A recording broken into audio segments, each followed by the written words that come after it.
All right, well, welcome everyone. Thank you for coming to our presentation. Today we're going to do a quick discussion of how to build an institutional culture of UDL and how to foster learner agency. I'm Dr. Annjanette Bennar. I work at Goodwin University. I'm the director of the Center for Teaching Excellence. I have been doing UDL training for about the last 5 years. I am a senior UDL fellow, and I also have 20 years of teaching experience anywhere from high school to higher ed. And I'll let Rob introduce himself. Great. Thanks, Annjanette. Hi, everyone. And as Annjanette said, I'm Rob LeGary. I'm the director of our Master of Education program, which is grounded in Universal Design for Learning. We have a lot of teachers who are getting their master's degree, and they're not only experiencing UDL through this graduate program, but we're also teaching them how to implement UDL strategies in their classroom spaces. And like Annjanette, I've been co-facilitating UDL institutes for the past few years, and also a senior teaching fellow at our UDL Institute here at Goodwin University. So welcome. So here is our agenda for our quick session. We're going to talk about our university, Goodwin. We're going to talk about the history of UDL at Goodwin and our approach to faculty professional development, our initiatives, and also some benefits, some lessons learned, and some things in case you would like to do this also at your university. So about Goodwin University, we are in the United States. We're on the East Coast. We are halfway between New York and Boston. We're in Connecticut. Our school has been around for the past 25 years, so it's still a fairly new institution. What makes us a little different is we have an open access, open enrollment policy. So we accept everybody, and we also teach trimesters. So we are constantly enrolling students into the classes.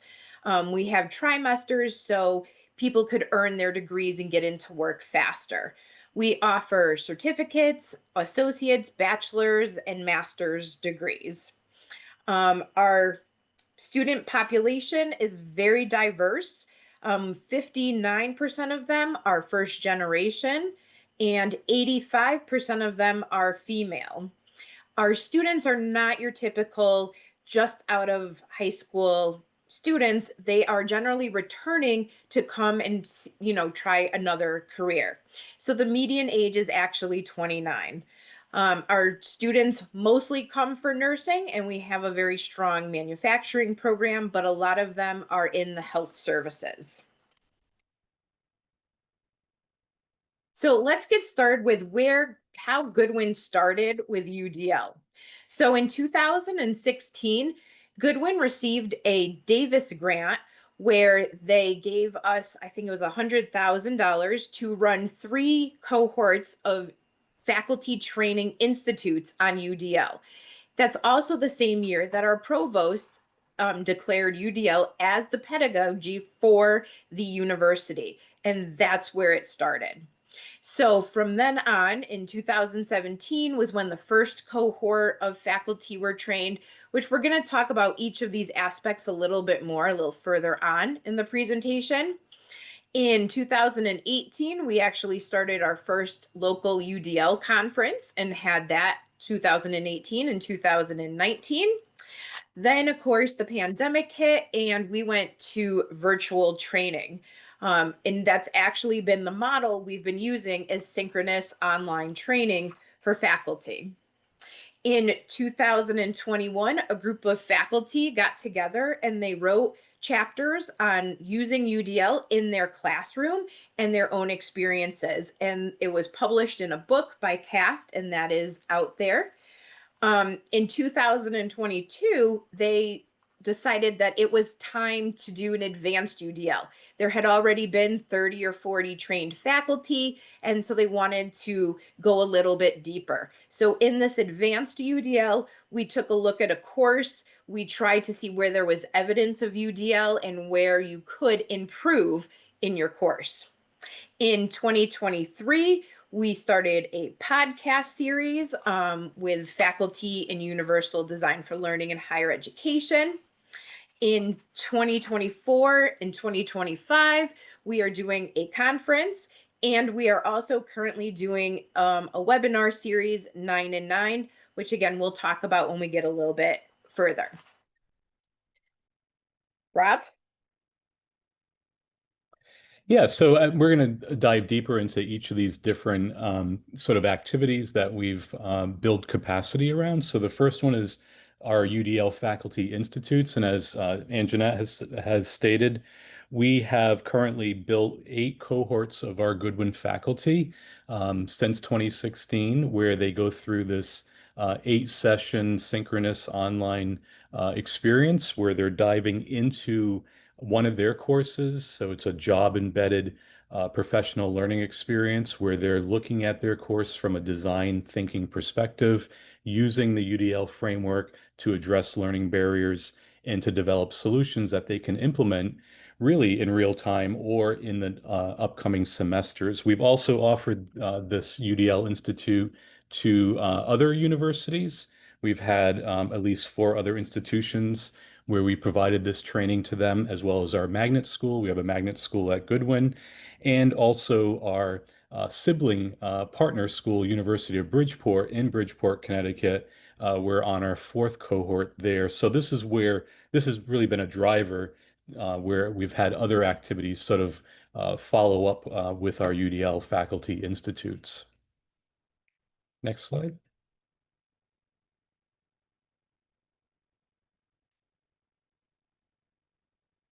Yep. So this really has led to this sort of transformation when we look at teaching and learning at Goodwin University, and it really has had a ripple effect throughout the university. Of course, starting with our courses and our faculty, and it really has oriented faculty to look at their courses and their classroom environments where we can identify um, design problems. So really shifting the focus away from our students or away from this deficit mindset to really look at what can we do more proactively in our course design, from our learning management system to our teaching methods and our learning materials, as well as our course assessments. So that's what we're doing within these institutes. And the faculty really are driving or really leading this sort of transformation, and they have been since 2016. And they're looking at the fact that what they're doing or what they used to see as extra work for a few students who may require additional supports, they're seeing the benefit for all students in their teaching and in their course design. Next slide. In the course design, really impact has been really just remarkable. We've developed our course templates really informed with UDL principles, looking at the principles of the principle of engagement, representation, and action and expression. We've created course design templates from starting with our syllabus, which we're really using a more sort of living or liquid syllabus where we're using dual coding within that syllabus. We're using hyperlinks, and it is very much right from that start where students can access the course expectations and their assignments using the flexible formats that are based in UDL, and then going through how content is presented in that course design. And this is where faculty during the UDL Institute are able to really look at what they're doing, appreciating those UDL features in their course design, and then developing some solutions and improvements with their assessments and also with how content is presented. We're also looking at how to add templates and checklists and other time management tools to address executive functioning supports for students, and really how to leverage student interests through student choice, and also to promote relevancy with our students within those course design. Next slide. So this is also really has transferred throughout our university community. So it really has gone beyond the classroom. We're now with our UDL institutes where we've had 8 cohorts of faculty trained, which is really up to probably 90 plus faculty. They've been really sort of leading the change throughout the university and really have taken it in different areas in their scholarship, in their mentoring with other faculty.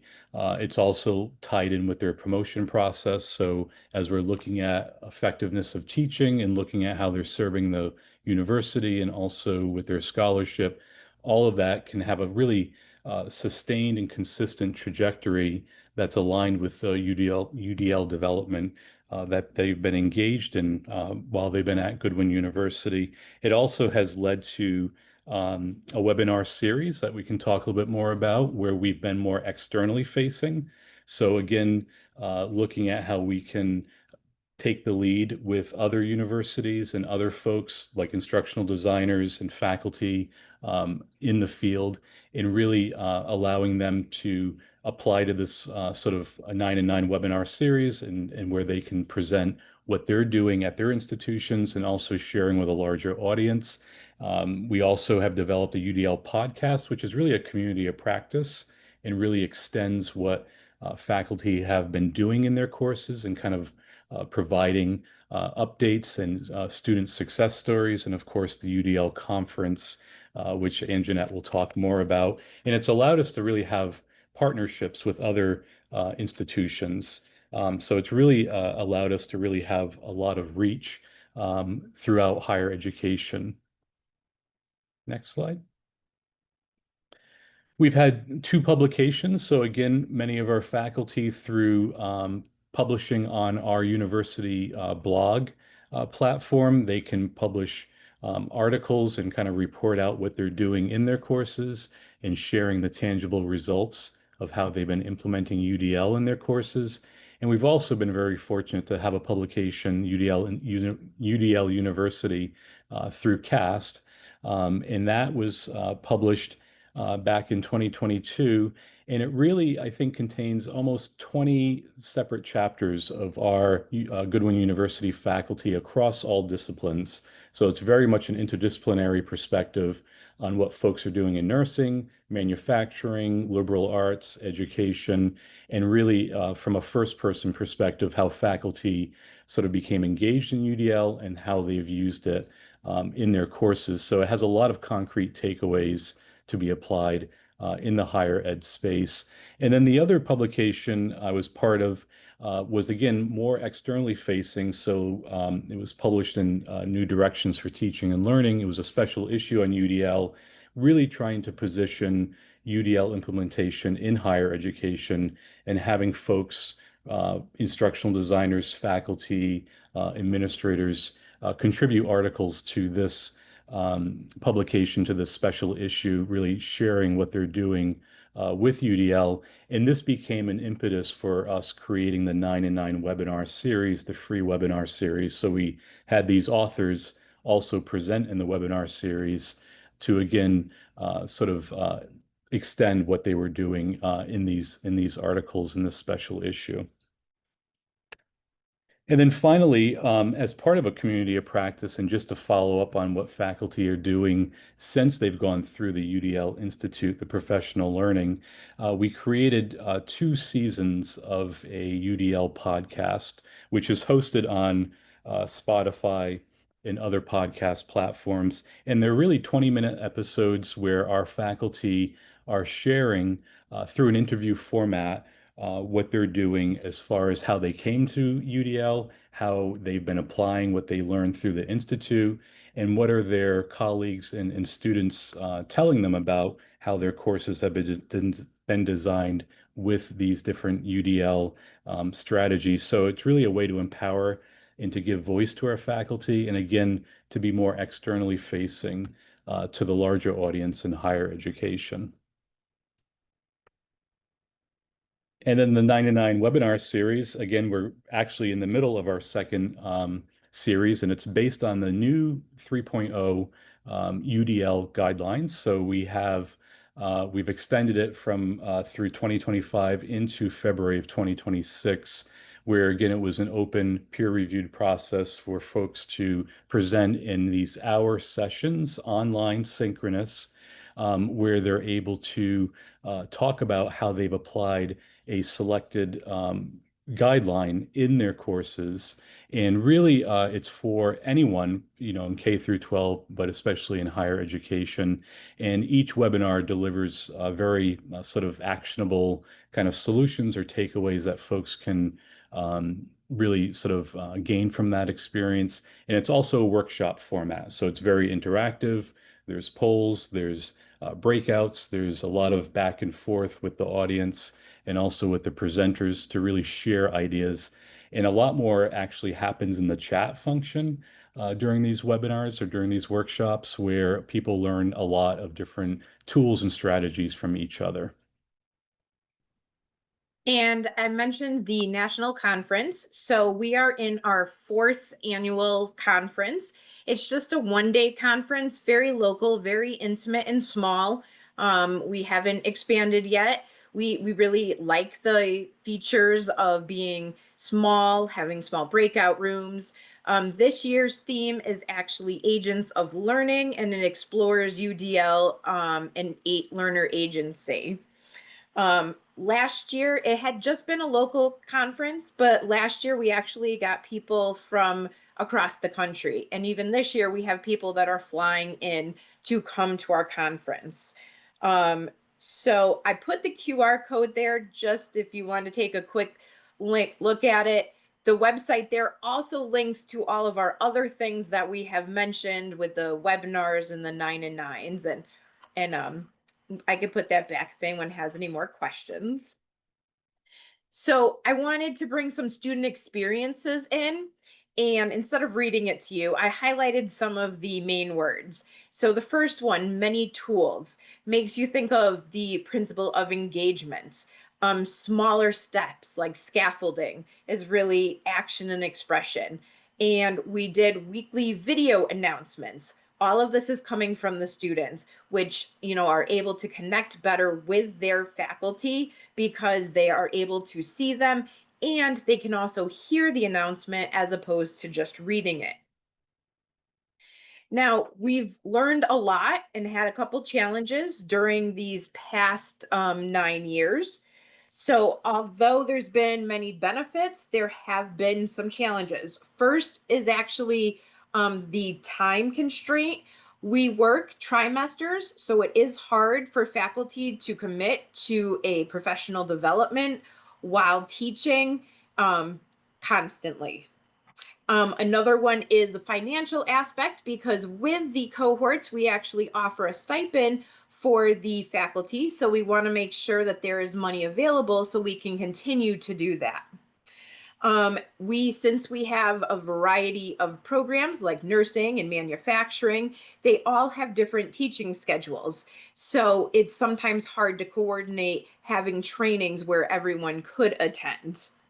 One thing that we have learned, though, is that you need to find a way to assess the impact of the curricular changes, which is kind of why we started the advanced UDL. We wanted to actually be able to show that what we were doing in the classroom was making a difference. Rob?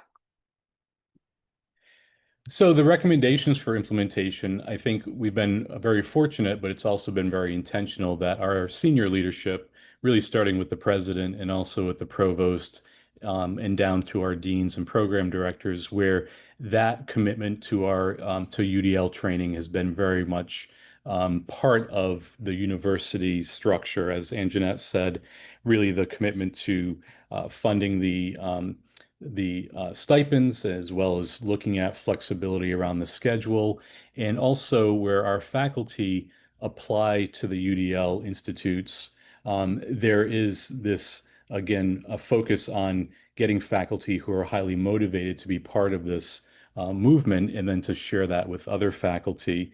So the provost down to the deans and down to the program directors has been really instrumental in keeping this experience and really the focus on UDL pretty consistent and over time.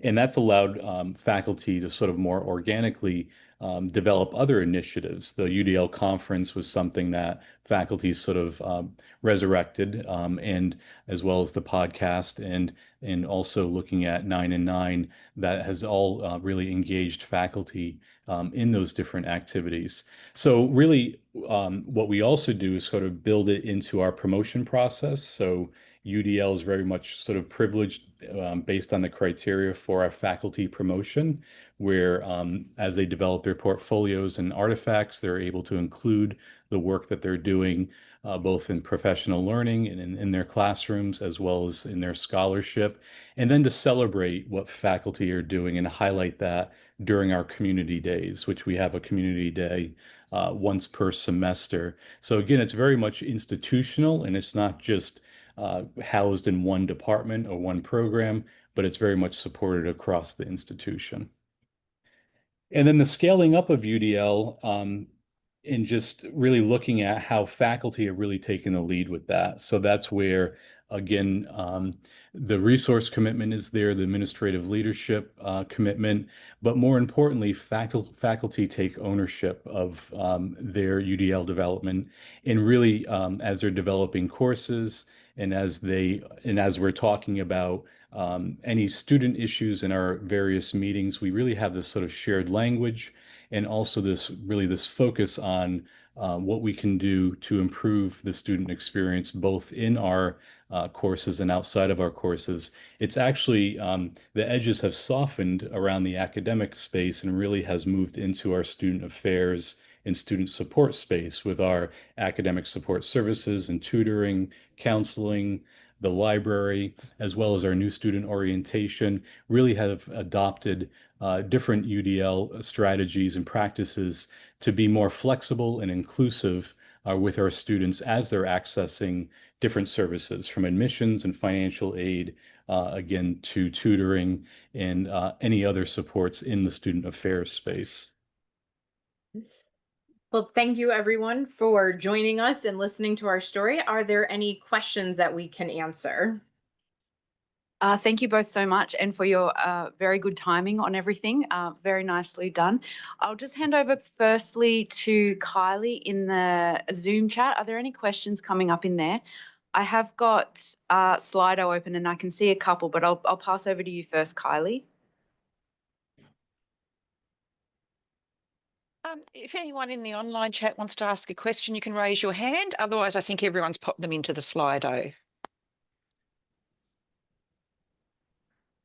Lovely. Well, I'll ask one from the Slido because we only have a couple of minutes. So just a question. With your UDL assessments, do faculty still need to accommodate equitable learning plans? And what percentage of adjustments are still necessary now that UDL is implemented? Yeah, that's a great question. Obviously our students who do require accommodations through our accessibility office still have those accommodations, but a lot of the flexible options where we have low stakes assessments or multiple tries on quizzes or other sort of exam formats, also extended time, those options tend to be more naturally, because of the UDL implementation, kind of built into the courses. I don't have a firm number on if the accommodations have decreased as a result. Usually that becomes a safety net, to have those supports. But once, they don't, UDL doesn't replace those accommodations, but they definitely will support students who may require those types of accommodations. Thank you. And I think we have time for just one more question. Does the university provide professional development support and knowledge services around UDL in your faculty's KPI and goal setting? And just on to that as well, does your university promote this as good practice and also reward it? Yes, actually, that is, since I am now the director of the Center for Teaching Excellence, we will be doing a lot more professional development to support faculty who may not be able to get into the institute. And UDL is written through everything. It's written in our goals. It's written in our strategic plan. It is something that the university really values and does reward faculty for being there and doing it and giving them titles, and it helps them overall. And from there, it grows out to other people and becomes kind of infectious. Lovely. Well, I think that's all we have time for. We need to stop and have a break now, but thank you both so much for sharing.